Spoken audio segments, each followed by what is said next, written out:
USA Texas ಆಸ್ಟಿನ್ನಲ್ಲಿ ಶಂಕಿತ ಉಗ್ರನೊಬ್ಬನಿಂದ ನಡೆದ ಗುಂಡಿನ ದಾಳಿಯಲ್ಲಿ ಭಾರತೀಯ ಅಮೆರಿಕನ್ ವಿದ್ಯಾರ್ಥಿನಿ ಸವಿತಾ ಸಾವನ್ನಪ್ಪಿದ್ದಾರೆ. 21ರ ಪ್ರಾಯದ ಸವಿತಾ ಶಾನ್ ಅಮೆರಿಕ ಸಂಯುಕ್ತ ಸಂಸ್ಥಾನದಲ್ಲಿ ಗುಂಡೇಟಿಗೆ ಬಲಿಯಾದ ವಿದ್ಯಾರ್ಥಿನಿಯಾಗಿರುವಳು.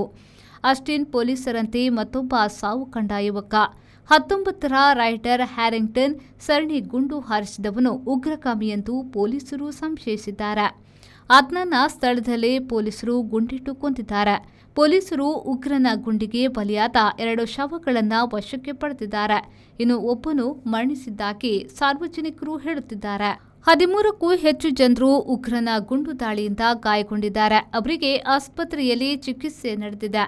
ಗಾಯಗೊಂಡ ಯಾರನ್ನಾದರೂ ತಿಳಿದವರು ಕೂಡಲೇ ಆಸ್ಪತ್ರೆಗೆ ಸಾಗಿಸುವಾಗ ಆತ ಮರಣಿಸಿರಬಹುದು.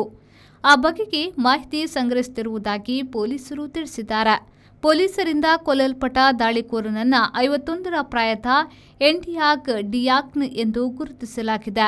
ಆತನ ಬಟ್ಟೆಯ ಮೇಲೆ ಇರಾನ್ ಬಾವುಟವಿದ್ದು ಪ್ರೊಫೆಸಿ ಆಫ್ ಅಲ್ಲಾ ಎಂದು ಬರೆದಿದ್ದಾಗಿ ಹೇಳಲಾಗಿದೆ.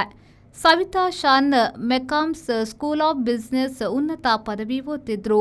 ಸೂಪರ್ ಸ್ಟಾರ್ ವಿದ್ಯಾರ್ಥಿನಿ ಎನ್ನಲಾದ ಸವಿತಾರು ವಿದ್ಯಾರ್ಥಿ ಸಂಘಟನೆ ಮೊದಲಾದ ಚಟುವಟಿಕೆಗಳಲ್ಲಿ ತೊಡಗಿಕೊಂಡಿದ್ದರು ಎನ್ನಲಾಗಿದೆ.